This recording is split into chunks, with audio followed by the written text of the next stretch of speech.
And welcome to game number 5 of the NLCS between the Cincinnati Reds and the Arizona Diamondbacks. This has been an insane National League Championship series up until this point, and we are all knotted up before the series heads back to Cincinnati, Ohio for the conclusion of this National League Championship series. But for now, we need to have a leader in this series, and who will take that 3-2 series lead? Will it be the Arizona Diamondbacks, who are at home, or will it be the Cincinnati Reds? Again, this has been a tightly contested NLCS to this point. The superstars have shown up, and the Diamondbacks have won the close games in this series in both games 1 and 3, but in the games where a certain team's able to pull ahead, be it the Cincinnati Reds in games 2 and 4, they have been able to win those types of games. So what type of game will we get here in game number 5 with 2 number 5 pitchers on the bump for both Arizona and Cincinnati? For the Reds, it will be the rookie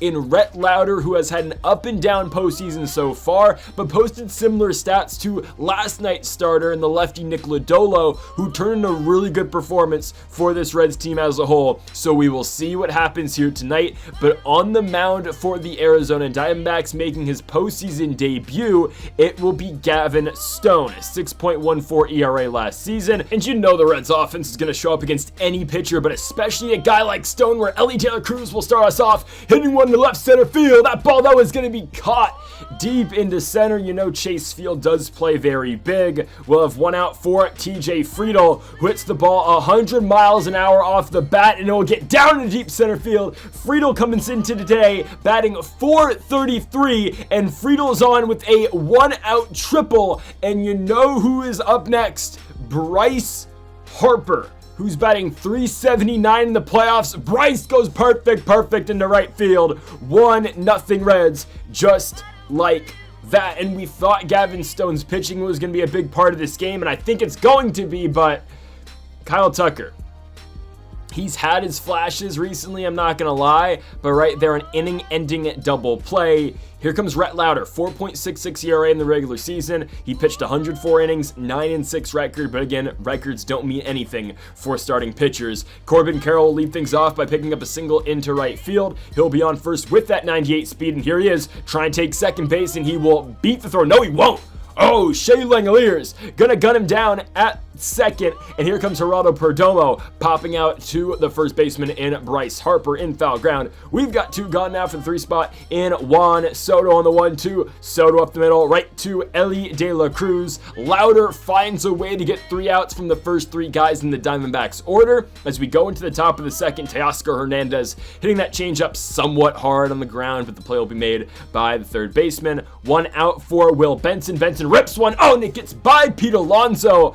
Alonso not known for his glove, and Will Benson will have himself a 1-out double, putting himself immediately in scoring position for Matt McLain on the 2-1. McLain has struggled admittedly against right-handed pitching so far in this playoffs. He will ground out to third. We've got 2 outs for Shea Langoliers on the 1-2. Look at Shea, man. This guy has been killing it in the playoffs. Way more production than what we had out of our last catcher, and I like Tyler Stevenson, and I think Stevenson still has a future on this team, but Langoliers has really cemented himself as the starting catcher, as now we might get another run. Steering to right field, we will hold Langoliers at third. They'll be on the corners with 2 outs for Ellie De La Cruz. Ellie smokes one into right, but oh, it goes straight to Corbin Carroll. We get 2, though, already in the first 2 innings, as Pete Alonso, though, immediately is going to get one back.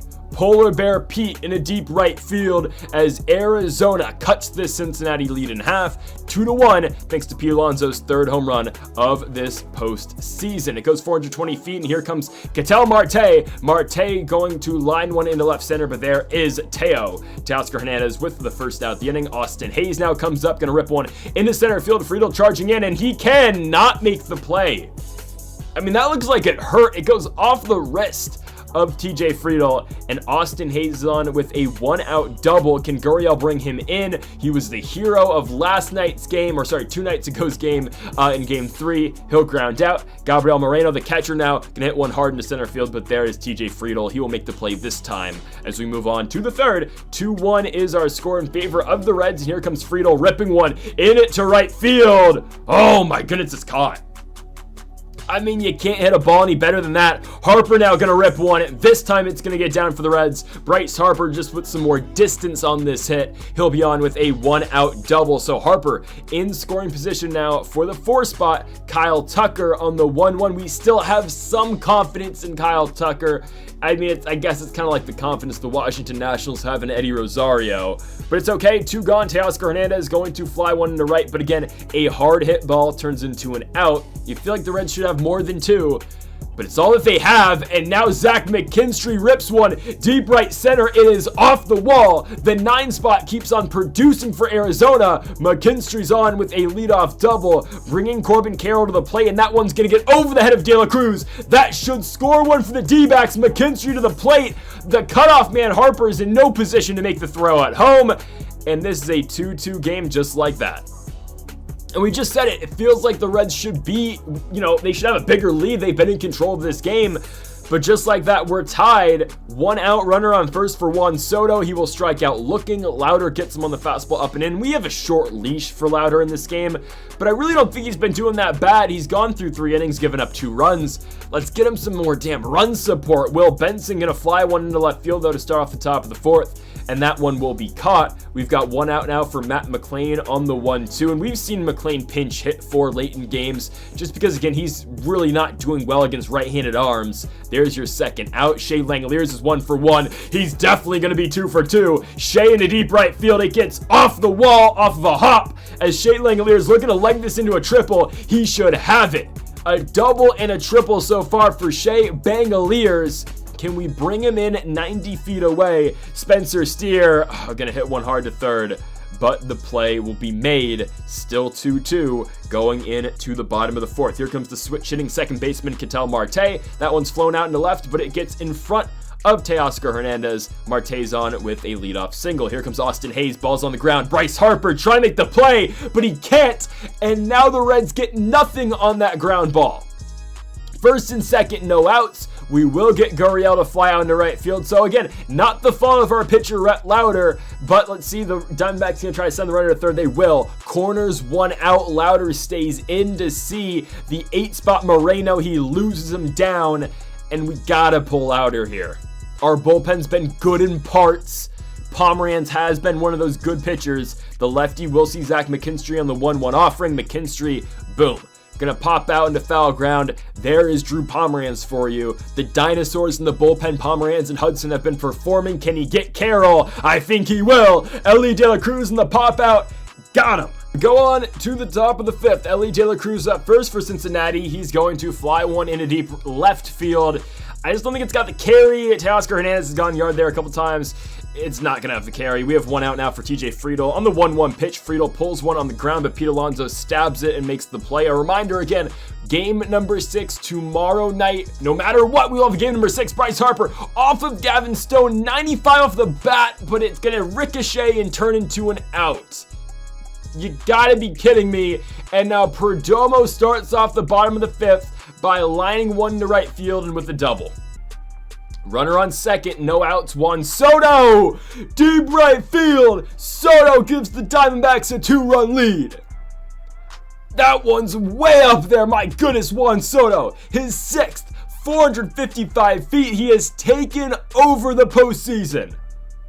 Lefty, lefty, it doesn't matter. Soto has given the D-backs a 2-run cushion as Daniel Hudson comes in to pitch. We are only in the bottom of the 5th, yes, but my goodness, Juan Soto. What a series he has had. You can't ask for a better postseason than what Juan Soto is doing here with his first with the Arizona Diamondbacks. Ketel Marte will fly out into right to Kyle Tucker. We've got 2 outs for Austin Hayes. And on the 2-1 pitch, Hayes, that ball is snagged by Bryce Harper. To the D-backs bullpen, which has cost them games before. Dre Jameson comes in to pitch first, and Kyle Tucker just gets under a fastball. It has some carry, but it just dies out in left field. We've got 1 out now for Teoscar Hernandez on the 1-2 pitch. Teo can't catch up to 96 on the gun by Jameson. Will Benson now in the 3-2 will fly one into left field, and it will get down. Benson is on with a 2-out single, making way for Matt McLain. Runner going on a 2-2 pitch. McLain on the ground again. we don't have anyone else who can play second base, so McLean has to play every day, but it's been a very disappointing series for him so far, as Gurriel will start off the bottom of the 6th by popping out to Bryce Harper. We will have one out now for the 8th spot, Gabriel Moreno. On the 1-1 pitch, Moreno gets popped out as well. Hudson's doing a decent job, obviously came in relief for Drew Pomeranz. When we've talked about the dinosaurs before in the bullpen, that's what Hudson and Pomeranz are here to do, just basically eat up innings, as Hudson will go 1-2-3 in the bottom of the 6th. On to the next guy, this D-backs pen, Kevin Ginkel. ERA of nothing so far in the playoffs. Really, the way I see it, these guys are all very hittable. Miguel Castro's very good, and Andres Munoz is almost untouchable in all fairness. So if we gotta get something going in the next 2 innings. We're likely gonna see Castro in the 8th. Munoz in the 9th is just difficult, but again, Ginkel comes out, picks up 2 quick outs. Here comes Ellie De La Cruz on a 1-1, probably shouldn't have swung, and now we only have 3 outs before we get to Munoz. Down by 2, you gotta take care of business in the bottom of the 7th. The lefty Matt Strom will come out of pitch for Cincinnati, again trying to keep this lead at 2 for Arizona. He'll get Corbin Carroll to pop it or ground it right back to the mound. Ginkel makes the play. We've got 1 out now for Geraldo Perdomo. Perdomo gets popped into shallow center field. There is Matt McLean. 2 down, here comes the chosen one, Juan Soto into right center. TJ Friedel has it again. To the top of the 8th. You know you're not going to see Munoz next. We actually will see Kyle Nelson first, which is kind of a gift. No Miguel Castro. Nelson has been very beatable. Oh my God, Friedel lines it right to someone. Right to Alonso. Harper lines it straight to the center fielder, Austin Hayes. Kyle Tucker on the 2-2. Lines one right to the shortstop in Perdomo. 3 straight heaters that are just caught. There's nothing you can do about that. And we know Andres Munoz is waiting for the top of the 9th. Mason Miller going to try to keep this game at 4-2. He will strike out Ketel Marte, and he will get Austin Hayes to fly out into center field. So Miller does his job, but can we produce 2 off of Munoz? And here he comes. You know he's coming in the spot. Andres Munoz. Teoscar Hernandez first in the 1-2, swing and a miss. The slider's nasty. With the fastball, which, you know, moves, has tail, it's 102. 2 gone. Xavier Isaac pinch hitting for Matt McLean. 2-2 offering by Andres Munoz. He goes 1-2-3. 3 strikeouts. Ball game. It's tough to hit that guy. If you get into the 9th inning with the Diamondbacks down by a run, you can almost call it over. And I wish Camilo Doval was doing that for us, but he's just simply not. Munoz is doing what he's paid to do for the Arizona Diamondbacks. And Los Serpientes are up 3-2 going in to game number 6 back at Great American Ballpark tomorrow night in Cincinnati, Ohio. Both teams produce 8 runs, but in the end, it was the Juan Soto 2-run shot that put Arizona over the top to win this one by 2 runs. So folks, thank y'all for watching episode number 50 of the Cincinnati Reds franchise mode here on MLB 24 the show. Thank y'all for the support through the first 50 episodes. Let's get 50 more coming up real soon. Folks, thank y'all for watching, and Mamba forever.